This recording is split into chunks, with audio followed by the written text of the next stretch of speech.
युग का वह भयावह समयकाल जब पूरी पृथ्वी दहल रही थी। तीनों लोग भयभीत हो चुके थे और उस महाविनाश की शुरुआत हिरण्यकरण वन राज्य से हो चुकी थी।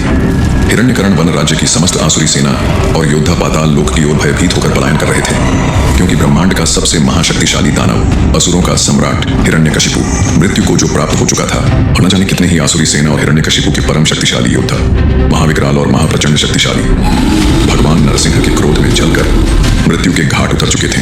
उस समय नरसिंह अपने नियंत्रण से पूरी तरह बाहर हो चुके थे। उनके नेत्रों में प्रचंड अग्नि थी और स्वर में प्रलय। अब उन्हें रोकना त्रिलोक के किसी भी देवी देवता के सामर्थ्य में नहीं था। प्रतीत होता था जैसे कि संपूर्ण सृष्टि का अब अंत हो रहा हो। पृथ्वी में हो रहे इस महाप्रलयनकारी दृश्य को स्वर्गलोक में बैठे हुए इंद्रदेव समेत सूर्यदेव, अग्निदेव, वरुणदेव एवं आदि देवता भयभीत एवं आश्चर्यपूर्वक देख रहे थे एवं उग्र हो चुके भगवान नरसिंह को शांत करने हेतु रणनीति भी रच रहे थे। हे प्रिय देवगण, हम यह समझ नहीं पा रहे कि स्वयं सृष्टि के पालनकर्ता संरक्षक श्री हरि विष्णु, जो युगों से धर्म, सृष्टि और संतुलन के रक्षक रहे हैं, आज उसी सृष्टि के भक्षक बन अपने उग्र क्रोध की ज्वाला में समस्त ब्रह्मांड को विनाश की ओर क्यों ले जा रहे हैं। इस क्षण हम ब्रह्मदेव या महादेव के समक्ष भी नहीं जा सकते, क्योंकि अब जब सृष्टि के पालनकर्ता श्री विष्णु स्वयं ही अनियंत्रित हो चुके हैं, तो अब समस्त सृष्टि की रक्षा का दायित्व हम देवों पर ही आ चुका है। अब यह हमारा परम कर्तव्य है कि हम नरसिंह देव को शांत कर उन्हें पुनः उनके श्री विष्णु स्वरूप में लौट आएं, जिससे न केवल पृथ्वी बल्कि संपूर्ण सृष्टि की रक्षा संभव हो सके। हम सर्वप्रथम नरसिंह देव को बुद्धिपूर्वक शांत करने का प्रयास करेंगे। यदि वे इस बीच नियंत्रण में आ जाएं, तो उत्तम, अन्यथा हम समस्त देव अपनी शक्तियों को एकत्र कर उन्हें नियंत्रण में लाने के लिए बाध्य होंगे। ये तो उनके समक्ष जाने के बाद स्थितियों के प्रवाह पर ही निर्भर करता है। योजना के निर्धारण के साथ ही सभी देवता दिव्य ज्योतियों में विलीन होकर स्वर्गलोक से अंतर्धान हो गए और सीधे पृथ्वी की ओर अग्रसर हुए। धरातल पे अग्रसर होते ही इंद्रदेव, सूर्यदेव, अग्निदेव, पवन देव समेत समस्त देवों ने अपने सम्मुख भयावह कर देने वाली भगवान नरसिंह की वह महाविनाश लीला देखी, जो संपूर्ण सृष्टि को गवा देने वाली थी। यह भयावह दृश्य देखकर सभी देवता स्तब्ध रह गए और तुरंत भगवान नरसिंह के समक्ष उपस्थित होकर विनम्रता पूर्वक इस प्रलयनकारी लीला को विराम देने की प्रार्थना करने लगे। सृष्टि के पालनकर्ता जगदीश्वर श्री हरि नारायण भगवान विष्णु को हम देवताओं की ओर से कोटि कोटि नमन। हे परमपिता, कृपया कर अपने इस रौद्र, क्रोधित एवं विनाशकारी नरसिंह रूप को त्याग कर अपने परम दिव्य और शांति से परिपूर्ण स्वरूप में पुनः अवतरित हो, ताकि समस्त ब्रह्मांड में शांति और संतुलन की पुनर्स्थापना हो सके। हे पालनकर्ता, यह उग्रता और संहार की ज्वाला आपकी शांति मूर्ति छवि से अति विपरीत है। आप तो वह हैं जो सृष्टि का पालन करते हैं, फिर आप स्वयं अपने ही सृजन का विनाश कैसे कर सकते हैं? हे श्री हरि नारायण, आप स्वयं को पहचाने। आप ही तो इस सृष्टि के सनातन पालन करता हैं और आप ही वे हैं जिनके चरणों में स्वयं सृष्टि की समृद्धि, सौंदर्य और पालन की शक्ति देवी लक्ष्मी निवास करती है। कृपया अपनी दिव्यता को पहचानिए और इस प्रलय को विराम दीजिए। किस शांति प्रिय पालनकर्ता की बात कर रहे हो तुम मूर्खों? नहीं पहचानते क्या? मैं नरसिंह हूँ, भगवान नरसिंह, यही मेरा स्वरूप है। रौद्र, अद्वितीय और अजेय मैं ही हूँ, इस समस्त सृष्टि का स्वामी। अब समय नहीं है चेतावनी का, हमारे मार्ग से हट जाओ, नहीं तो बिना किसी क्षमा या क्षणिक देरी के तुम सभी देव यहीं कुचल दिए जाओगे। क्षमा करिएगा नरसिंह देव, हम आपको ऐसा कदापि नहीं करने देंगे, क्योंकि सृष्टि की रक्षा अब हमारा दायित्व है। तो चलो, इस दायित्व से हम तुम्हें अभी इसी क्षण स्वतंत्र किए देते हैं।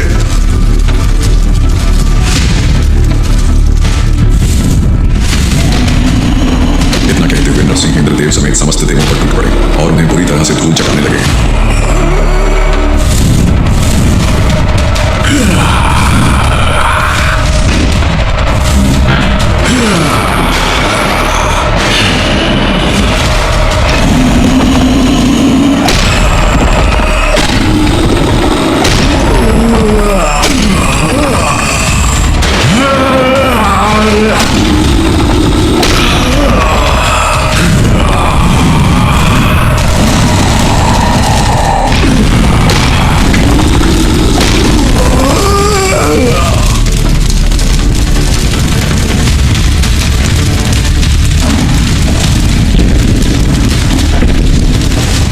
इंद्र समेत समस्त देव स्वयं को भगवान नरसिंह के हाथों प्रत्येक बार बुरी तरह आहत होता देख उनके सम्मुख अधिक समय तक ठहर न सके, जिसके पश्चात भय और विवशता में वे सभी तत्काल ही पृथ्वी से अंतर्धान हो गए।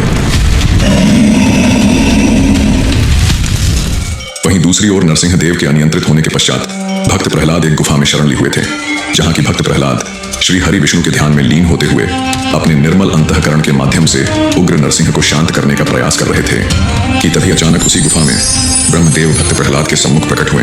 वत्स, जागो, अपनी दृष्टि खोलो। समय आ गया है कि मैं तुम्हें एक अत्यंत गूढ़ और महत्वपूर्ण रहस्य बताऊं। ब्रह्मदेव की दिव्य वाणी सुनते ही भक्त प्रहलाद ने अपनी नेत्र खोलते हुए भाव भरी श्रद्धा के साथ उन्हें विनम्र नमन किया। हे वत्स, भक्त प्रहलाद, गुफा के भीतर बैठकर श्री हरि विष्णु का ध्यान करना अपर्याप्त नहीं होगा। यदि तुम्हें उन्हें उनके परम शांति रूप में लाना है तो तुम्हें स्वयं उग्र रूप धारण कर चुके श्री नरसिंह के समक्ष जाकर ही उनकी स्तुति करनी होगी। केवल तुम्हारी भक्ति ही है जो उन्हें शीतल कर सकती है। यह महान कार्य इस सृष्टि में केवल तुम ही कर सकते हो। जिसके पश्चात ब्रह्मदेव भक्त प्रहलाद को संपूर्ण योजना विधि पूर्वक समझाने लगे और यहाँ समस्त पीड़ित देवतागण वैकुंठ लोक की ओर बढ़ते हुए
श्री विष्णुप्रिया चंचला, त्राहिमाम त्राहिमाम, सृष्टि को इस महासंकट से उबारो देवी जगदम्बा। हे आदि शक्ति स्वरूपिणी माता लक्ष्मी, अब समस्त लोगों की अंतिम आशा केवल आप ही हैं। केवल आप ही वह शक्ति हैं जो श्री विष्णु के महारौद्र अवतार उग्र नरसिंह को शांत कर सकती है। कृपा कर जगत की रक्षा हेतु उन्हें पुनः शांति प्रदान करें माता। हे श्री विष्णुप्रिया, आप केवल भगवान की अर्धांगिनी ही नहीं अपितु उनकी शांति और करुणा की जीवंत मूर्ति हैं। और यदि आप स्वयं पधारकर उग्र नरसिंह अवतार को स्नेहपूर्वक समझाएं तो वे निसंदेह आपकी वाणी के सम्मुख शांत हो जाएंगे और अपने परम दिव्य स्वरूप में पुनः प्रतिष्ठित हो जाएंगे। कम से कम मैं तो नहीं।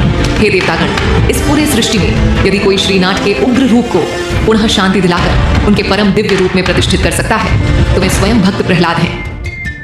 परंतु अभी भक्त प्रहलाद स्वयं ही प्रभु के महा उग्र स्वरूप से भयभीत होते हुए एक गुफा में अपने प्रभु के ध्यान में लीन हुए बैठे हैं। उन्हें अभी थोड़ा समय अवश्य ही लग सकता है, परंतु तब तक अनर्थकारी विलंब निश्चित है। और जहां तक मेरा प्रश्न है तो मैं स्वयं ही अपने प्रभु के इस महारौद्र उग्र नरसिंह स्वरूप को देख भयविह्वल एवं व्याकुल हो उठी हूँ।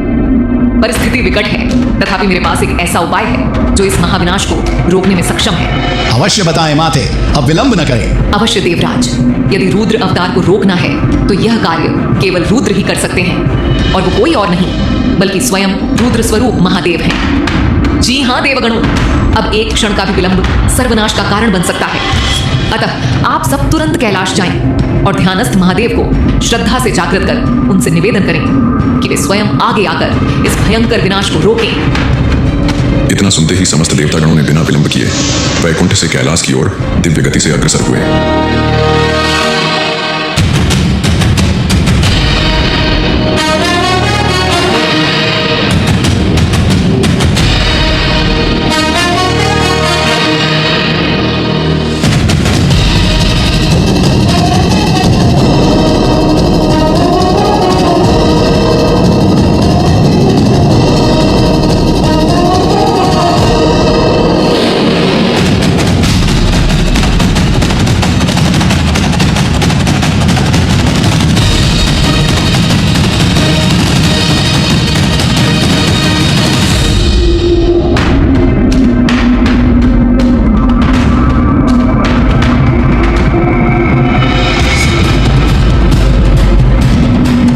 महादेव, हे पशुपति, हे संहारक, कृपया कर अपनी दृष्टि खोल सृष्टि का उद्धार करें। हे परमपिता, त्राहिमाम त्राहिमाम, हे महादेव, विनाश की वह घड़ी भले बाद में आए, परंतु उग्र नरसिंह के प्रचंड प्रलयनकारी तेज में यह पृथ्वी पहले ही भस्म हो जाएगी।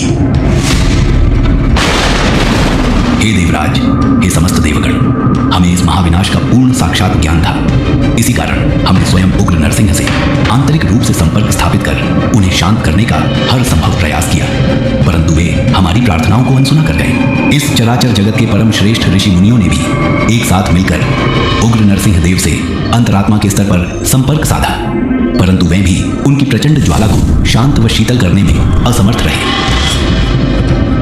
हम समस्त देवगण मिलकर वैकुंठ भी गए एवं माता लक्ष्मी के चरणों में प्रणत हुए और उनसे विनम्र निवेदन किया कि वे उग्र नरसिंह प्रभु के समक्ष चलें और उन्हें शांत करें। किंतु माता लक्ष्मी तो स्वयं अपने ही प्रचंड स्वामी के विकराल रूप से भयभीत हैं। अब इस समस्त चराचर जगत की अंतिम आशा केवल आप ही हैं। हे महादेव, हे संहार करता, अब कृपा कीजिए, इस ज्वलंत उग्रता को अपनी करुणा से शांत कीजिए। अब यहाँ करुणा की नहीं, अपितु उग्रता की आवश्यकता है। जिस प्रकार एक बाण दूसरे बाण को प्रभावहीन कर देता है, ठीक उसी प्रकार अब एक उग्र दूसरे उग्र को रोकेगा।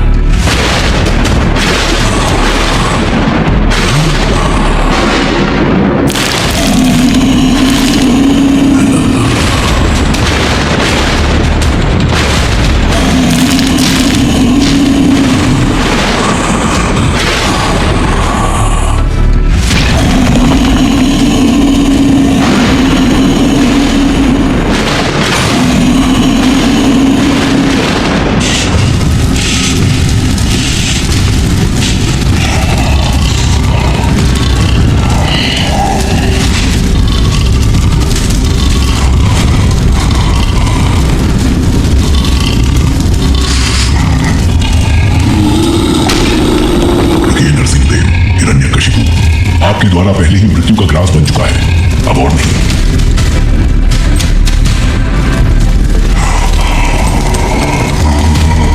ओह महादेव, देवों के देव, आज विचित्र रूप में तो अब आप स्वयं मुझे रोकने चले आए हैं, किंतु स्मरण रखिए, जब तक इस सृष्टि की अंतिम श्वास से अंतिम असुर का अंत न कर दूं, तब तक न मेरा संकल्प टिकेगा, न मेरी गति थमेगी और न ही मेरी अग्नि शांत होगी।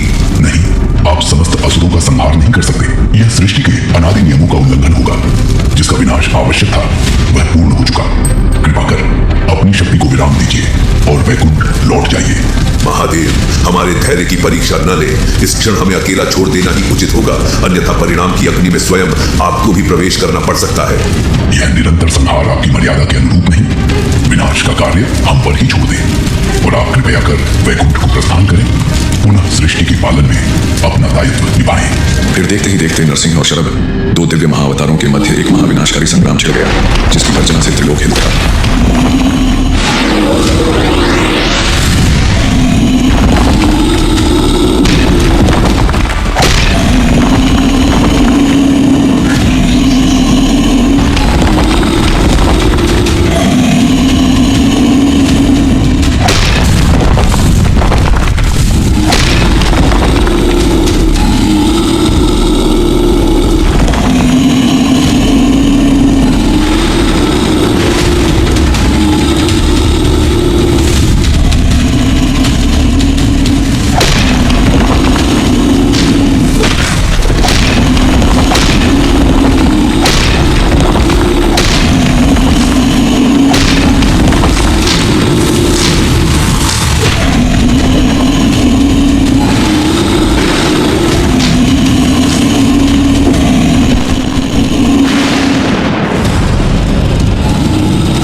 आपकी ही लीला है, अब कृपा कर शांत हो जाइए।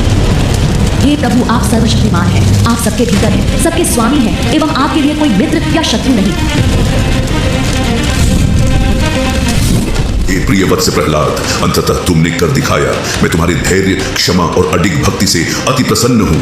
प्रत्येक विपरीत व अति कठिन परिस्थितियों में भी तुमने विश्वास नहीं छोड़ा और इसीलिए तुम मेरे सबसे प्रिय बन गए। हे नन्हे धर्मात्मा, तुम मुझसे कोई वर मांगो। हे प्रभु, मैं आपसे कोई भौतिक वरदान नहीं चाहता, केवल यही चाहता हूँ कि मेरे हृदय में आपकी भक्ति कभी भी कम न हो।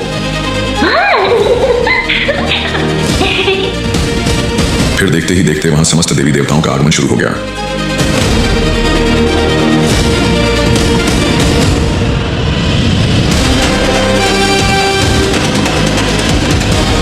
श्री नारायण नारायण, श्री हरि की लीला है अपरंपार, लगाते हैं भक्तों का बेड़ा पार। अंततः भक्त प्रहलाद श्री हरि की भक्ति परीक्षा में पूर्णतः सफल हुए और इसी बहाने जीवों का भोग व नाश करने वाले असुरों का सर्वनाश हुआ।